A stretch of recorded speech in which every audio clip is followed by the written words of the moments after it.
If you've ever said, wait, that was supposed to trigger, you've probably missed the step where it's supposed to happen. In Wonders of the First, battle has 6 distinct steps, and confusing even one of them can change a win into a loss. Let's walk through what those different stages are in order and talk about what triggers in each stage. It can be really complicated to keep track of this. It's been a lot over the years learning it in Magic, and Wonders makes it a little easier than Magic, but it's still important to know when things trigger so that you understand how things stack. So you don't lose because you didn't understand how the game worked. So I'm going to go ahead and share this little presentation I've made so that we can walk through what each step does and then go through a couple of card examples. So, as you can see, the first stage is on attack, then on defense, then on battle, check for victory, move a stone, and end of battle. Well, end of battle. And so each of these things have unique triggers and resolutions.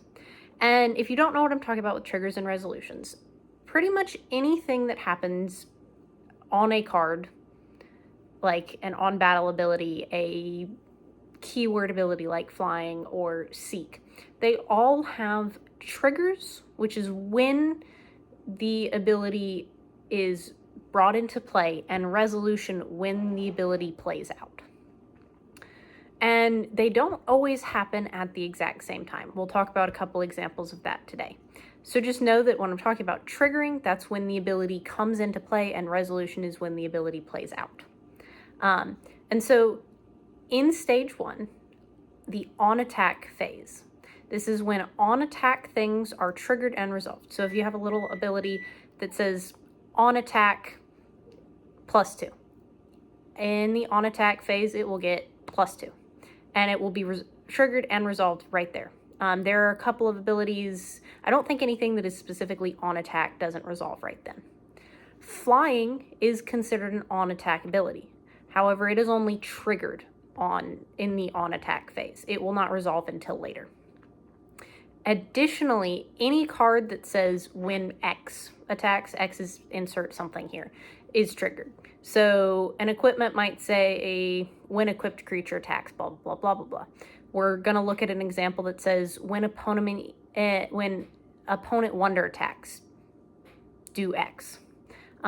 Those are all things that trigger during the on attack phase and resolve on the attack phase unless specified otherwise on their card or in the explanation of the ability. Next is on defense.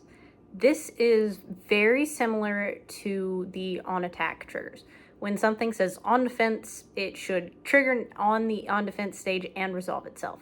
I think it's Koi Scale that gets a +2 on defense. So when it enters the on defense stage, this is when that Koi Scale gets the +2. Next is the on battle phase. Just like there is on defense triggers and on attack triggers, there are on battle triggers. These should all trigger and resolve in this section unless something else happens. Unless it says on the card that it doesn't resolve in this phase, or something might happen. There are cards that can prevent attacks, so on and so forth, and we'll talk about all of those at some point. The other thing that happens in on battle is that Death Strike is considered an on battle ability with a later resolution. So Death Strike will trigger at the on battle phase. To my knowledge, there are no cards that do anything during check for victory. This is basically, do you have more power or do I have more power? Who wins the battle? The next phase, however, has several things that happen. There are no cards that say on seizure, but I'm going to use that term because it's kind of easy to explain. On seizure is a card that says when a stone is seized. So you might have something that says when a stone is seized, do X. Or you might have something that resolves on. You can, on attack, you could, when this wonder attacks, do X, if a stone is seized. So on and so forth. Just very unique situations there. Most of them will be resolved when the trigger happens. There, for instance, a protector counter is triggered and resolved in this stage. When you go to try and, assuming you are playing against the protector counter, this is when it would prevent you from taking the stone. So on and so forth. This is also when the new ability from Call of the Stones will trigger, which is Awaken, and we will talk about that in depth, like we will with protector counters, flying, death strike, all of the above. Final stage of battle is the end of battle. This is when pretty much everything that hasn't been resolved resolves. Flying and death strike both resolve at the end of battle, after the stone has been moved. Or not moved. There are cards that trigger at the end of battle and cards that resolve at the end of battle. I don't remember if there's a card that triggers on the end of battle, but I know there are cards that resolve on end of battle. So this is kind of a good little graphic, and I'll post it in my posts so that y'all can see it, hopefully download it, so on and so forth. But now let's talk through a couple of examples. First, let's start with Chained Crow. It's a good example because it's got Death Strike and Flying on it. So as you can see, Death Strike and Flying. And we'll see that on the on attack phase, where we are here in phase 1, Flying will trigger when you declare an attack. Let's assume that we control the Chained Crow. So we declare an attack. We want to attack in, let's say, Realm 1, make it nice and easy. So on the declaration of that attack, on the on attack phase, Flying is triggered. So we know that we will get to fly during this combat. Next, we'll move to the on battle phase. This is when Death Strike will trigger. This is when, this is when we have Death Strike and we know that it's going to happen. We end and resolve Death Strike and Flying at the end of battle. So as we move through, we have the on attack things trigger, nothing happens on defense. On battle, we trigger Death Strike. We check for victory. This is where we discover if we tie or win to be able to use Death Strike. And then stone moves at the end of battle. Then, if we tied or won, we can destroy target enemy in the realm that we attacked in. And then we can trigger Flying. We can fly it to an adjacent realm if an adjacent realm is open. And Flying, it doesn't matter whether or not you win or lose. It's something that you can do regardless. So Death Strike and Flying, when each thing happens, explained really well by the Chained Crow. Next is Sir Reynard with a protector counter. His on arrival ability puts a protector counter on himself. Protector counters say, when a stone would be seized in battle against a protector, remove a protector counter instead.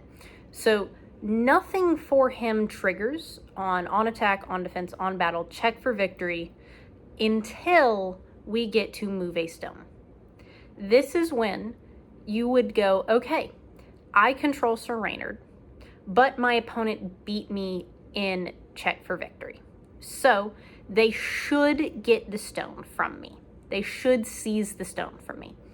But I have Sir Reynard with a protector counter still on him.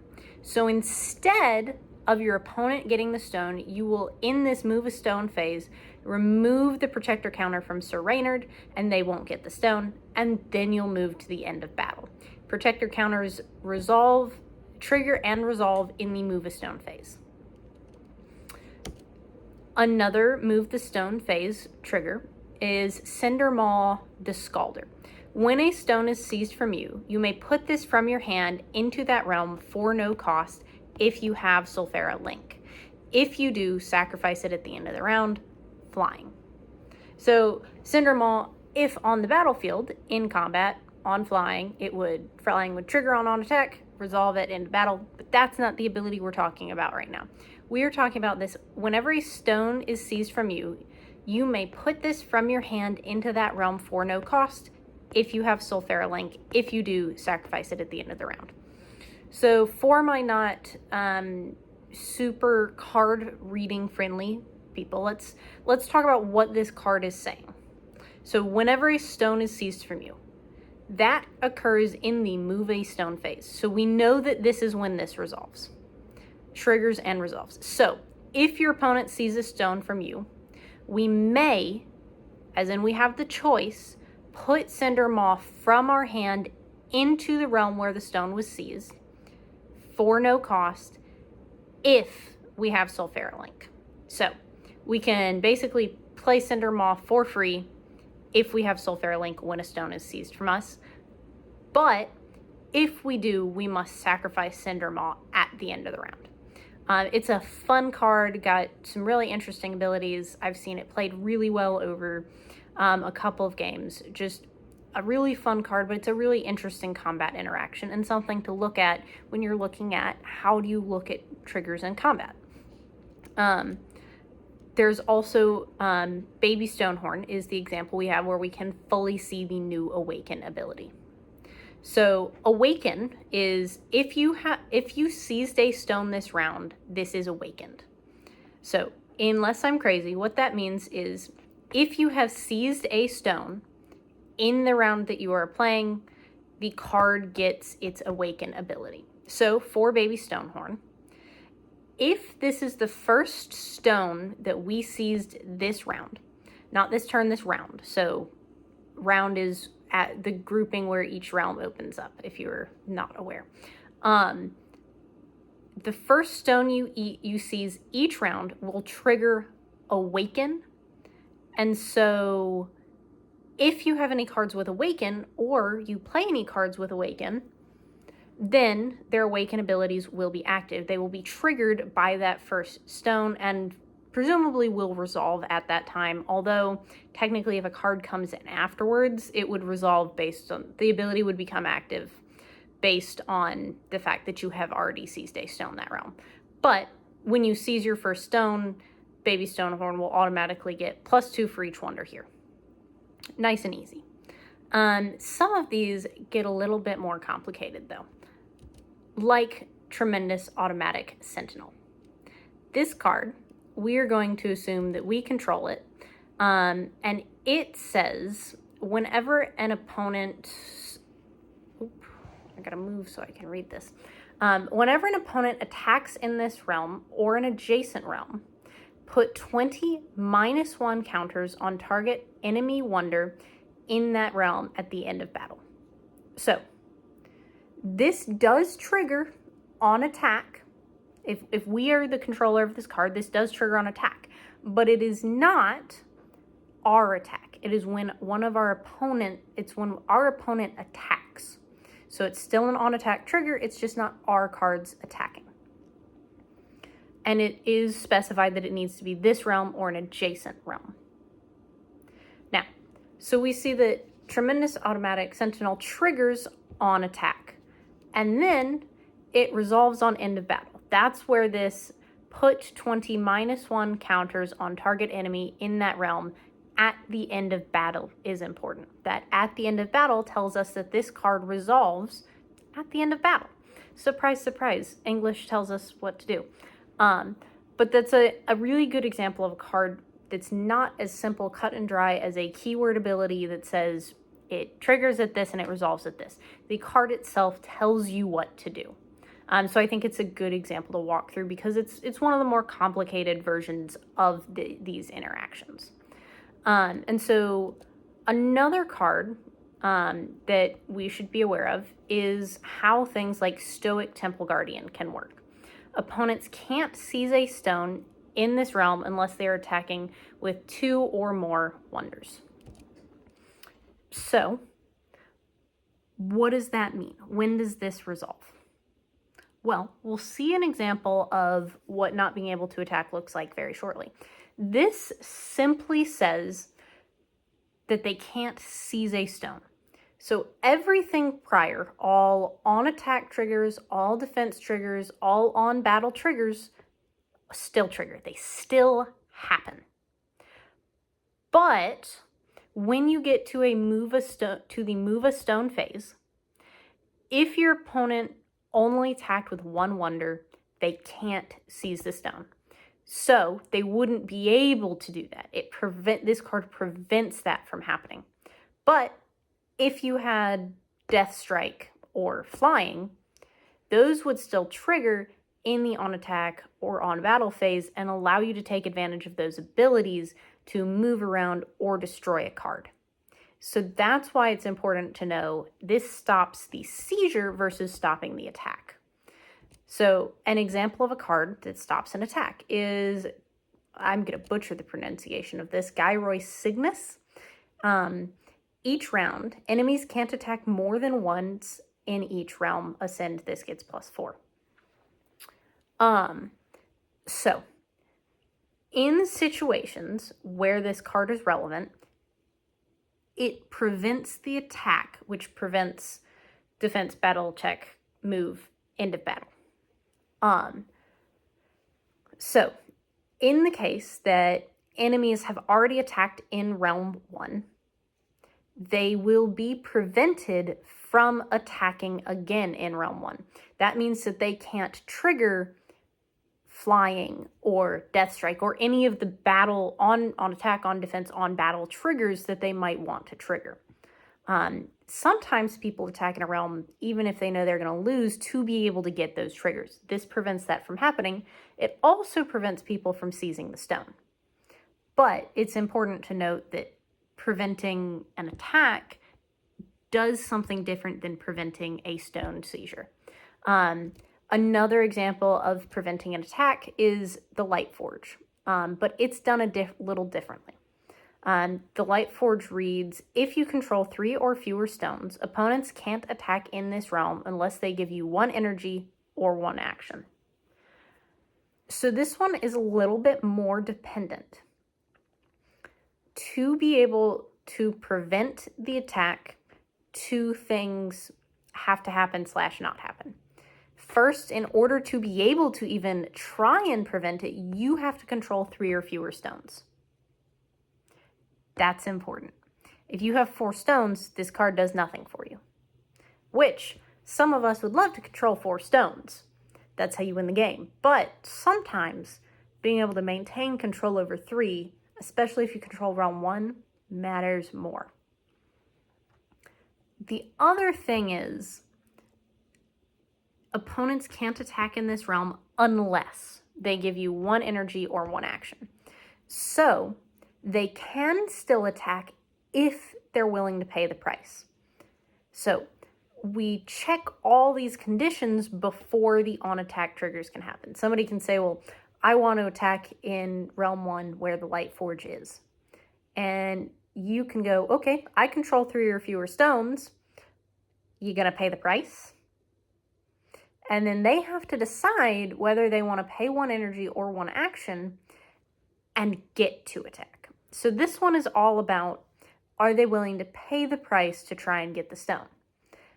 For some people, 1 energy might not be much. For other people, that might be a big deal, particularly depending on when the game is and depending on it, do they have energy left or do they just have actions? There's a lot of different things that can play into this. I think looking at how the rules work is really interesting, and making sure that you understand the intricacies of when stuff triggers is really important so that you know how to make the best decision for what you're going to do. I would love to know if y'all have any questions about anything that I've talked about. Please feel free to drop them in chat. Is there anything that in the comments, is there anything that you have discovered in Wonders of the First in combat that you're like, wow, that's something people should know about? Just drop it in the comments. This is a learning community. We want to become better players. We want to grow as a community. So as always, please like, comment, subscribe, and keep being your wonderful selves.